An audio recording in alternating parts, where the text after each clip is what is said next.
In this video, we're going to take a look at the Nanlite PavoTube T87X 3-foot light tube fixtures. These are really cool 3-foot RGB WW light fixtures that can be used for a variety of different filmmaking and photography needs.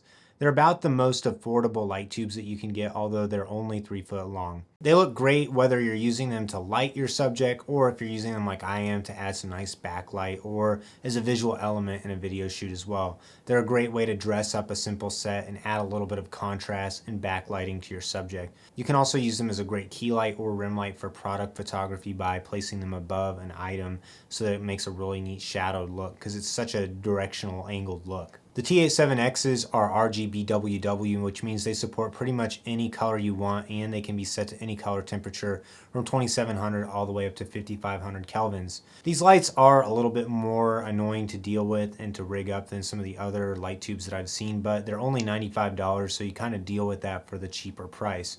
For comparison, the PavoTube 30X, which is a 4-foot long tube by Nanlite, costs about $450 for just one light. And they have a better CRI and they have more features and are a little bit better built, but you're paying 4 times more for one light, so these come in at a much more affordable price. The PavoTubes have a built-in battery that's rechargeable through USB-C, and it comes with some nice braided cables, but I wish the cables were a little bit longer, so if you wanted to use them plugged in, they'd be a little bit more useful. As it is, they're a perfect length for if you're using them with a power bank like I am right now, just to give yourself some longer runtime. Now the PavoTubes do say that they last for 1 hour at maximum brightness, or 3.5 hours at minimum brightness, but when you're on a shoot, sometimes it's hard to know exactly how much battery life they have left, so it's better to just have them plugged in if you can. The fixtures are really lightweight, and I think they designed this so you could do light painting with them. That's not really my thing as much as just using them as a practical element for video shoots, but when you think about the light painting or holding them, several of the features of the T87X make a little bit more sense.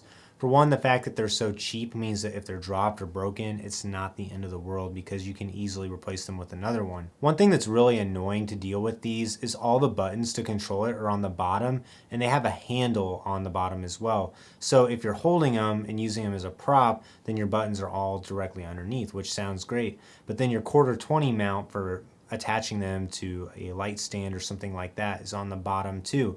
So these become really hard to rig up because if you don't have the special adapter that Nanlite includes with their stand, then all the buttons are covered up as well as the USB-C charging port. So basically you need to buy the Nanlite stand to get the thin little spigot that attaches to the feet. The feet in the spigot cost about $10, and they're okay. They're not crazy high quality, but they do a good job at allowing you to adjust the angle of the light a little bit better and to hold it in place.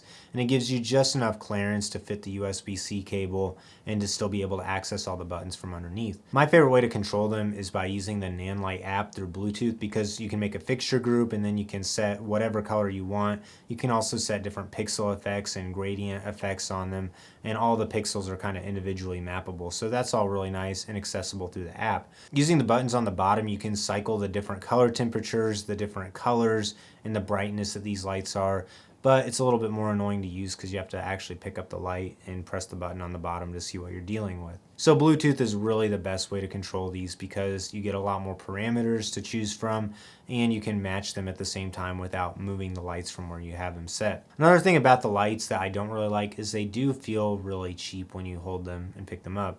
It's great that they're lightweight, so if you want to do light painting, you can do that easily, but they just don't have a very substantial feel, and it almost feels like if you dropped it, it would just shatter.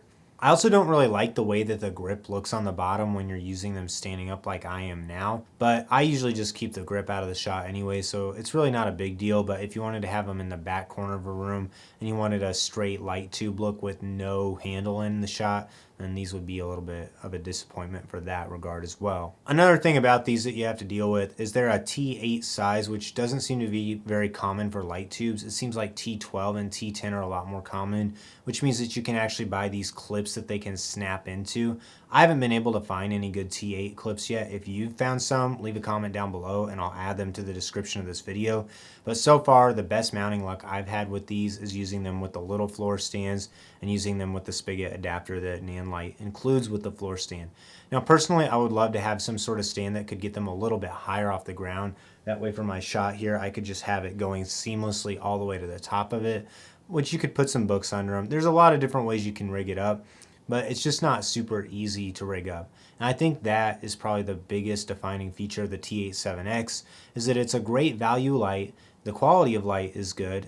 They look really good on camera, but you're just dealing with several limitations that they put in place just to keep the price down low is what I'm assuming, or maybe to get you to buy the more expensive version of the light if you want more of the pro grade features. I have links to buy these lights in the description below, as well as the floor stand kits, which I think are a necessity. I really do wish Nanlite would have included the little 1/4-20 spigot adapter extender with the set of lights, because that should just be in the box. You need that to be able to use these lights mounted and to be able to power them or adjust any of the buttons on the bottom. So even if you don't plan on using the floor stands, I would still buy that kit anyways, just so you get those adapters.